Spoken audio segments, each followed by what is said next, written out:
Kembali di Breaking News Kompas TV, saudara, kita akan bahas terkait tutupnya kembali Selat Hormuz oleh Iran bersama dengan dosen ilmu hubungan internasional Universitas Airlangga Muhammad Ayub Mirdad yang sudah bergabung melalui sambungan daring. Selamat pagi, Mas Ayub.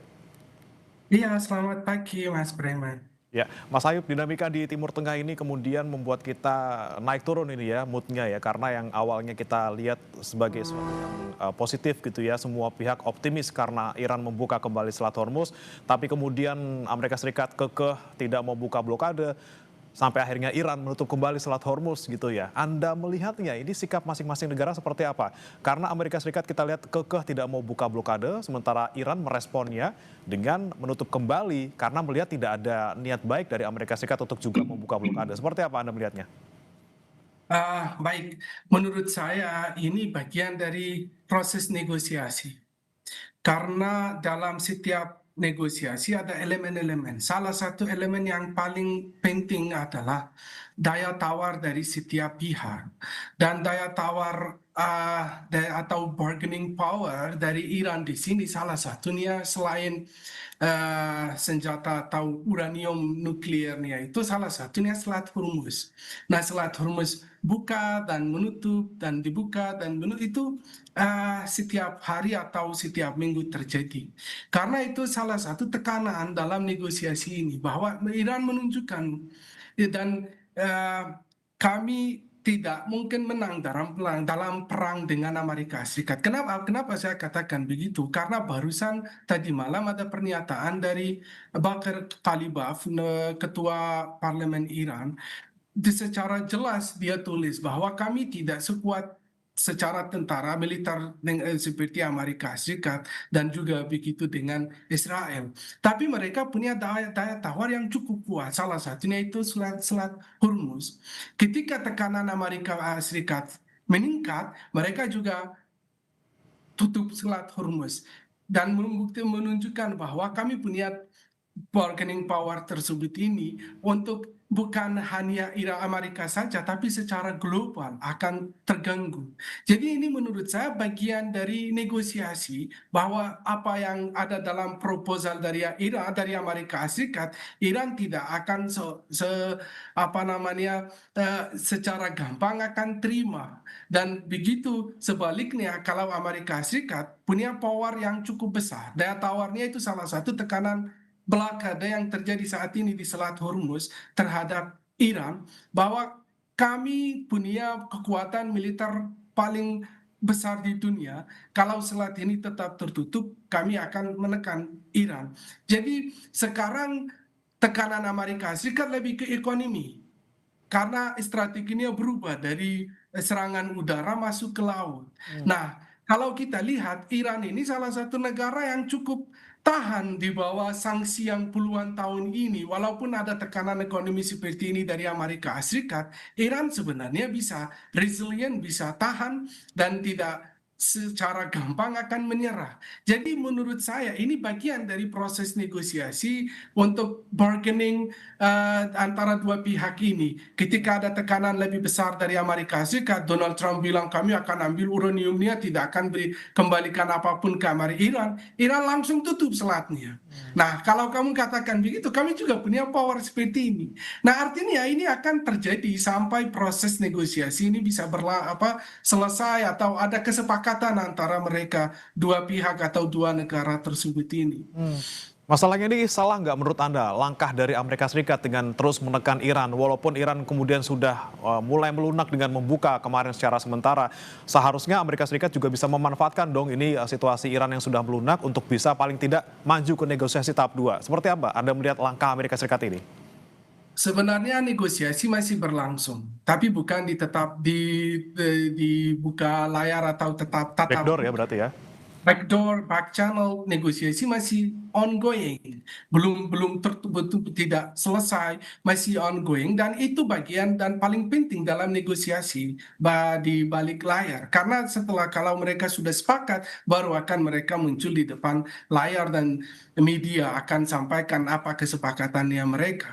Nah, artinya mungkin dalam negosiasi ketika masih berlangsung di antara dua negara ini ada poin-poin yang mereka tidak masih belum setuju, belum sepakat. Jadi mereka selalu menunjukkan daya tawarnya itu yang tadi saya bilang. Dan sekarang daya tawarnya sama Iran itu adalah Selat Hormuz. Tapi kalau secara hukum internasional, sebenarnya Iran juga tidak boleh menggunakan hal tersebut karena air internasional bukan milik satu negara, itu milik eh, internasional dan kapal boleh transit, boleh passage. Tapi ketika Iran lakukan itu ya karena pelanggaran hukum internasional sudah terjadi ketika invasi itu. Jadi Iran juga menggunakan daya tawarnya yang ada di Selat Hormuz sampai saya ulangi lagi sampai mereka sepakat dalam proses negosiasinya saat ini. Oke, walaupun misalnya negosiasi di belakang layar terus terjadi, tapi yang di depan kita tidak melihat adanya kesepakatan itu gitu, Mas Ayub. Kemudian kalau kita melihat kemungkinan-kemungkinan tersebut, untuk nanti paling tidak di tanggal 22 April ketika gencatan senjata sudah berakhir secara tanggal gitu ya, bagaimana kemudian nasib negosiasi ini? Apakah bisa akan terjadi sebelum tanggal 22 atau justru diperpanjang gencatan senjatanya? Hal yang paling paling serius di antara dua negara ini yang sangat kurang, yang bahkan tidak ada itu adalah kepercayaan atau trust. Trust di antara Iran sama Amerika Serikat belum bangun secara basic atau foundationally. Jadi mereka walaupun apapun katakan kita bisa lihat buktinya bahwa kemarin mereka 20 ketika pertama kali ada ceasefire tapi di pihak lain di Israel melakukan serangan terhadap Lebanon dan bunuh ratusan orang dan sampai barusan 2 hari atau 1 hari yang lalu ada gencatan senjata antara Lebanon dengan Israel dan itu juga dengan mediasi Amerika Serikat. Artinya apa? Mereka belum bangun kepercayaan. Kalau kepercayaan tidak ada, belum bangun, tentu saja negosiasi ini prosesnya cukup sulit dan negosiasi ini tidak akan berakhir dalam 2-3 kali pertemuan. Itu perlu proses yang cukup panjang, apalagi dua negara yang punya sejarah yang cukup pahit sejak tahun 79 sampai sekarang dan kepercayaan atau trust di antara dua negara ini sudah tidak ada sejak tahun 79 yang tadi saya bilang. Jadi perlu effort yang cukup besar dan juga konsesi antara dua negara ini harus ketika mereka ingin menang sesuatu harus juga ada kehilangan. They should lose something to win something. Nah, artinya mereka pihak Iran dan juga pihak Amerika Serikat. Nah, proses ini kalau tekanan-tekanan seperti ini atau ketidakkonsistenan atau inkonsistensi yang terjadi di antara mereka dua negara ini terjadi dan berlangsung tentu saja akan cukup mengganggu proses negosiasi ini. Tapi negosiasi ini pasti akan berlangsung sampai mereka reach peaknya untuk dapat kesepakatan. Kalau tidak, tentu saja kegagalan negosiasi, kegagalan diplomasi akan kembali ke perang. Kalau perang kita tahu konsekuensinya seperti apa yang terjadi dalam 6 minggu di Iran dan begitu di Israel. Ada banyak kehancuran dan juga di negara Teluk.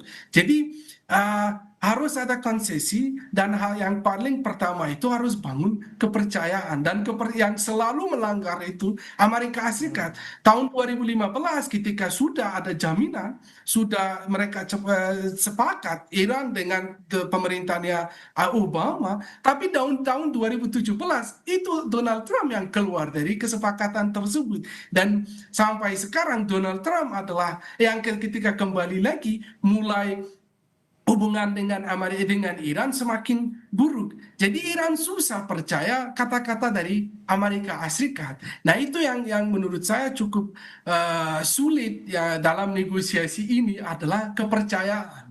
Kalau poin-poin dari dua pihak sudah sangat jelas, tapi jaminan untuk mencapai poin-poin tersebut dan kesepakatan tersebut itu susah untuk bangun kepercayaan dari pihak Iran dan juga dari pihak Amerika Serikat terhadap Iran. Jadi kepercayaan itu menurut saya poin yang cukup penting dalam negosiasi dan itu perlu ya waktu masalahnya yang Iran sudah paling tidak bisa percaya lagi dengan Amerika Serikat untuk sementara ini. Dan kalau menurut Anda, Mas Ayub, dengan sikap Amerika Serikat yang seperti ini yang sekarang yang mungkin belum bisa dipercaya juga oleh Iran, apakah memang ini tandanya Amerika Serikat tidak serius gitu untuk emang mulai negosiasi dan ingin menyepakati poin-poin dari yang mereka tawarkan, misalnya soal Hormuz, soal yang lainnya seperti itu? Kalau menurut saya, kalau tidak serius, apa tahap selanjutnya atau langkah selanjutnya dari pemerintahnya Trump? Serius atau tidak serius, harus serius dalam negosiasi ini. Karena Trump juga ada banyak tekanan internal dari dalam negerinya, dari partai oposisi, dari masyarakat Iran, Amerika Serikat sendiri, dan juga dari komunitas internasional, karena perang ini mengganggu ekonomi global, bukan hanya ekonomi Amerika Serikat tapi seluruh dunia. Jadi mereka harus serius, tapi bagaimana untuk bangun kepercayaan antara mereka supaya negosiasi ini bisa berhasil? Ya, intinya ada konsesi, harus tunjukkan bagi dunia bahwa Iran, Amerika Serikat juga kembali dari blokade tersebut. Iran juga harus terbuka Selat Hormuznya untuk tahap pertama dalam negosiasi tersebut, atau goodwill dari dua negara, dari dua pihak tersebut ini, bahwa kami siap untuk duduk di meja negosiasi dan bahas diskusi sampai mencapai tujuan atau titik kesepakatannya mereka. Tapi ini namanya coercive diplomasi, diplomasi yang selalu terjadi dari pihak Iran, yang itu tadi Selat Hormuznya. Kalau dari Amerika Serikat, kalau kamu tidak give up, saya punya power, saya punya militer yang the best atau most powerful, kami akan menyerang lagi ke Iran. Jadi belum mereka masuk ke diplomasi yang bukan diplomasi yang coercive, diplomasi tersebut itu. Nah, ini perlu saya ulangi lagi, karena proses negosiasi bukan tidak akan selesai dalam 1 minggu atau 2 minggu atau 1 bulan. Perlu proses, perlu waktu yang sampai mereka mencapai titik yang sepakat. Tapi ya, titik tersebut, sampai mencapai titik tersebut, harus juga secara mereka buktikan bagi bangun kepercayaan at least sedikit untuk Iran. Pihak Iran harus buka Selat Hormuz, dan juga pihak Amerika Serikat kembali dari blokadanya. Tapi banyak pengamat katakan bahwa Selat Hormuz ini tutup. Sebenarnya itu juga tidak begitu. Selat Hormuz ini tidak tutup secara total. Selat buka, tapi risikonya sangat tinggi. Kalau kapal mau lewat, risiko ada, bisa tembak, bisa dapat tembakan, bisa ditahan. Tapi bukan secara total Selat Hormuz ini tutup sejak mulainya perang. Tapi nah, itu harus setiap kapal komersial atau kapal negara manapun lewat, harus ada jaminan keamanan dari Iran tidak akan mengganggu mereka. Karena kita lihat tadi malam ada panggilan dubes Iran di India. Karena kalau Iran melakukan hal-hal tersebut seperti ini terhadap kapal-kapal negara yang punya hubungan baik dengan Iran, Iran juga akan dapat tekanan, atau hubungannya akan mulai buruk dengan negara-negara yang cukup dekat dan punya hubungan yang cukup baik dengan Iran sendiri. Jadi Iran juga harus hati-hati dalam kontrol atau penutupan atau tembakan terhadap kapal-kapal yang melewati Selat Hormuz. Nah, ini yang masalahnya yang kita ingin tahu gitu, Mas Ayub. Kalau menurut proyeksi Anda, menurut pandangan Anda dari opsi-opsi ini, pertama, opsi gencatan senjata diperpanjang, kemudian kedua, gencatan senjata berhenti dan kemudian perang, atau opsi ketiga adalah negosiasi terjadi dalam waktu dekat. Mana yang sekiranya paling mungkin kalau menurut Anda melihat situasi sekarang? Menurut saya negosiasi tetap akan kemungkinannya lebih besar. Karena Iran sama Amerika Serikat sudah tahu perang ini sangat costly ya. Biayanya cukup tinggi. Belum ada approval dari Kongres Amerika 200 miliar atau 200 billion dollar ketika Kementerian Pertahanan Amerika Serikat mengajukan proposal tersebut untuk perang Iran. Artinya Amerika Serikat juga belum terlalu banyak kekurangan biaya. Itu yang pertama. Yang kedua, kita melihat Perdana Menteri Pakistan cukup aktif. Kemarin berangkat 2 hari yang lalu berangkat ke Arab Saudi, ke Turki, ke Qatar, dan tadi malam kembali lagi ke Pakistan. Dalam tadi itu saya bilang back channel diplomasi masih berlangsung, dan mediasi dari pihak mediator Pakistan ini juga cukup intens, dan Panglima Pakistan berangkat ke Iran, ketemu dengan ketua parlemen, dengan menteri luar negeri Iran, artinya negosiasi masih ada, belum totally berhenti. Kalau saya ulangi lagi, kalau negosiasi ini berhenti, gagal, perang langsung akan mulai. Tapi menurut saya, menurut pribadi saya, tidak akan karena sudah ada bangunan, ada proses sudah mulai, jadi tidak terlalu ini. Saya lebih optimis akan negosiasi ini akan ada tahap kedua nih ya, karena Pakistan sudah siap untuk tahap kedua, akan menerima lagi delegasi dari Amerika Serikat dan Iran. Mungkin minggu depan kita akan saksikan itu. Mudah-mudahan ada tahap kedua dan ada negosiasi lagi, diskusi di antara dua pihak sampai tahap selanjutnya supaya mereka bisa dapat titik yang bisa sepakat antara dua negara tersebut ini. Jadi menurut saya kemungkinan untuk perang juga ada, dan kemungkinan untuk negosiasi juga ada. Jadi 50-50 atau 50-50. Tapi pihak-pihak tersebut ini lebih ke negosiasi daripada perang. Karena perang punya biaya yang cukup besar, tekanan yang cukup besar, tapi kalau perang mulai lagi, perang yang kedua ini tidak akan hanya antara Amerika Serikat dan Iran saja. Pasti negara lain, khususnya negara Teluk, akan terlibat.